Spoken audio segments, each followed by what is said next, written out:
Olá, você está no Bendita Redação e a aula de hoje é sobre consumo consciente. Então, se você gosta desse tema, você gosta desse assunto, assim como eu, ou precisa fazer uma redação, vem comigo. Quando se fala em consumo consciente, é claro que estamos falando sobre uma coisa muito divulgada amplamente, que é a sustentabilidade.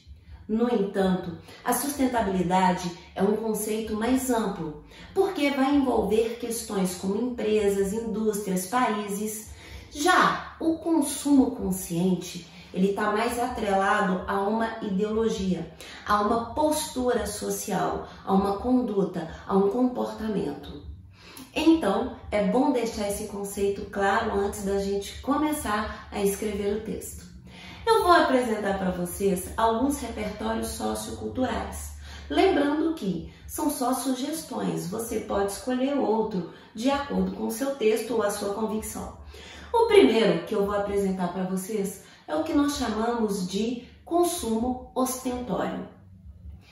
Eliane, o que quer dizer esse consumo ostentório? Esse consumo ostentório quer dizer consumir marcas, produtos de marca, não porque gosta ou porque tem uma afinidade ali, mas simplesmente para poder ostentar. Ou seja, para poder mostrar que pode pagar por aquilo. Guarda essa ideia, dá uma guardada aí, porque nós vamos retomar essa ideia daqui a pouco. Mas é uma área do conhecimento muito legal. Outra área do conhecimento que você pode usar é a hipótese de Gaia. A hipótese de Gaia consiste em falar que a natureza, o meio ambiente, ele tem condições suficiente para se manter estável, a menos que forças externas atuem sobre ele. Outra boa ideia, guarda esse conceito que nós vamos retomar essa ideia daqui a pouquinho. E por fim, terceiro repertório sociocultural, um documentário da Netflix chamado Minimalismo. Nesse documentário é a história de dois rapazes e eles vão contar o processo de transição deles do consumo desenfreado para o consumo consciente. É muito interessante, fácil de ver, linguagem simples e eu tenho que te dizer que dá uma boa área do conhecimento, além de te dar vários cliques e vários insights sobre essa questão aí.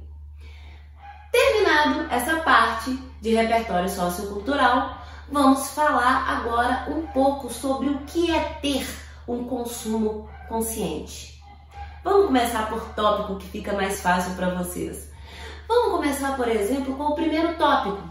Quando se fala em consumo consciente, estamos falando, por exemplo, em planejar as compras.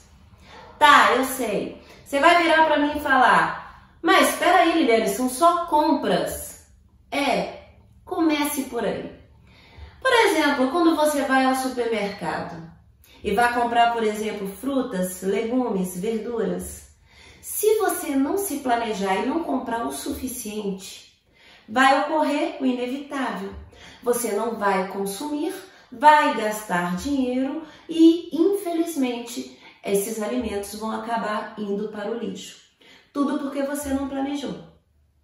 Ou comprar em demasia determinado produto que acaba vencendo e você acaba não consumindo também. Além do que, podemos pensar nas embalagens do próprio supermercado.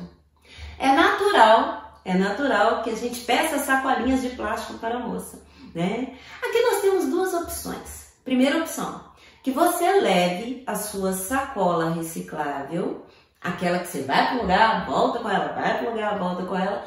Ou, caso você não queira, porque às vezes pode acontecer, por exemplo, acontece comigo, eu esqueço, eu tenho, mas eu esqueço, pedir caixa de papelão. Você pode, todo supermercado tem aquelas caixas que ficam no cantinho. Então você coloca as compras na caixa e aí você está fazendo um consumo consciente. Você está pensando no meio ambiente, está descartando menos lixo. Então, planejar as compras é importante. Além de planejar as compras, podemos pensar também em consumir ideologias. Liliane, o que seria consumir ideologias? As empresas, elas vendem produtos, ok. Mas quando isso é passado para a gente enquanto consumidor, né, junto com os produtos, elas vendem uma ideologia. O produto é literalmente o ponto final daquilo ali, mas elas vendem uma ideologia. E é justamente essas ideologias comparáveis que você pode consumir. No meu caso, aqui, eu não compro, a menos que eu não tenha a opção mesmo, mas eu não compro produtos que sejam testados em animais. Isso porque faz parte da minha ideologia, faz parte da minha conduta, eu sou a favor dos direitos dos animais e eu não concordo com testes laboratoriais em animais nem maltratos aos animais. Sendo assim, eu não consumo nenhum produto que teste em animal, a menos que eu não tenha opção. Então eu vou mostrar para vocês, por exemplo, vai estar aqui ao lado, ó, vocês vão ver aqui ao lado, vai ter alguns produtos que eu consumo e os símbolos e os selos que eles têm, porque eles são compatíveis com a minha ideologia, com aquilo que eu penso. Temos que pensar também em outro fator. A gente não pode esquecer. Pirataria. Consumir produtos piratas ou contrabandeado. Mas eu vou focar mais na pirataria. No caso, quando você consome um produto pirata, você está compactuando com essa ideologia, que nos remete ao conceito que acabamos de falar. O produto pirata, às vezes, ele é consumido pelas pessoas justamente para entrar, né, naquilo que nós chamamos de consumo ostentatório. Há o link aí. As pessoas consumem, às vezes elas não têm condição financeira de pagar pelo produto. Por exemplo, tem, sei lá, uma bolsa caríssima. Eu acho que Louis Vuitton é uma bolsa que custa, gente, eu vou pôr mais de 10 mil, se eu não me engano. Então, a pessoa vai lá e compra um produto falsificado, por exemplo, pirata. Na verdade, a pessoa, ela, às vezes, nem tem consciência, ela só quer a bolsa, né? Mas ela não tem consciência que ela acaba com essa atitude favorecendo violência, trabalho escravo, agressão. Então, evitar ao máximo comprar produtos piratas, né? E deixar de ser escravo do consumismo ostentatório nesse caso. Bom, se a pessoa puder pagar e gostar, beleza. Se não puder, tem tanta marca legal aí, num preço legal também, que vai servir do mesmo jeito e vai indicar única e exclusivamente que a pessoa tem um consumo consciente. Temos que pensar também em reutilizar. Isso, gente, reutilizar. Um exemplo bem simples para isso ficar claro para vocês. Lavar roupa. Nós sabemos que quando a gente liga a máquina de lavar vai consumir uma quantidade significativa de água, é claro. No entanto, basicamente todas as máquinas, ou quase todas, tem um botão escrito reutilizar a água. E mesmo que não tenha, tá? Você vai utilizar essa água que você usou para lavar a sua roupa, para lavar, por exemplo, o quintal, a varanda, o banheiro, lavar o que você quiser você lava, mas é uma forma de reutilizar. Ou, por exemplo, potes, claro. A gente compra sorvete vem naquele potezinho, né? E vamos combinar, dá para reutilizar aquilo ali, ó, anos-luz. E eu acho, na verdade, que todo mundo faz isso, viu? Porque ninguém presta as vasilhas de Tupperware, diga-se de passagem. Então você está evitando descartar o plástico na natureza, por exemplo. É fato. Então, reutilizar é importante. Além de reutilizar, a gente pode pensar no descarte, descartar os objetos corretamente. Eu sei que você está pensando, Liliane vai falar agora, por exemplo, sobre reciclar, plástico, reciclar papel. Claro que eu estou falando sobre isso também.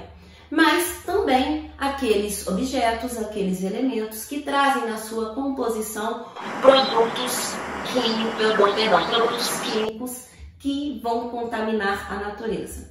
Por exemplo, pilhas, né?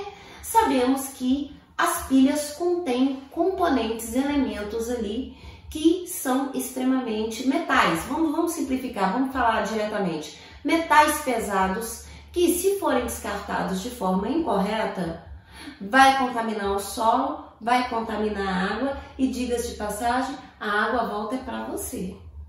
Então, o descarte correto desses elementos é fundamental. Vocês vão ver aqui do lado, que eu vou pôr para vocês, a minha linda vasilhinha de pilhas, né? A pilha acabou, eu jogo na vasilhinha, depois eu vou num ponto aqui na minha cidade e entrego lá. No entanto, eu concordo que o ideal mesmo seria que eu usasse pilhas recarregáveis. Eu concordo com isso. E também, não obstante, não menos importante, na sua condição de consumidor, lembre-se, você é o consumidor, o dinheiro é seu. Então você gasta com aquilo que melhor lhe convir. Na condição de consumidor, você tem total direito de usar o SAC, o Serviço de Atendimento ao Consumidor. E claro, ali mencionar suas ideias, suas ideologias. Isso é até ótimo para as empresas, que elas começam a perceber que não trata-se mais de venda só de produto, mas que vocês estão consumindo produtos de forma consciente, de acordo com aquilo que vocês acreditam. Em relação à conclusão, nós já vimos que o tema é muito individual, é muito pessoal. Você pode pensar, Liliane, mas o governo não pode fazer nada? Claro que pode, gente. O governo pode criar campanhas explicativas, assim como nós temos várias, por exemplo, sobre o consumo da água. Nós podemos também ter outras campanhas sobre reutilizar, né? Sobre o descarte correto. Então o governo pode fazer, claro que sim. Podemos pensar também nas escolas. As escolas poderiam, desde o Fundamental 1, ensinar para as crianças a ideia de consumo consciente, que o excesso não é o mais viável.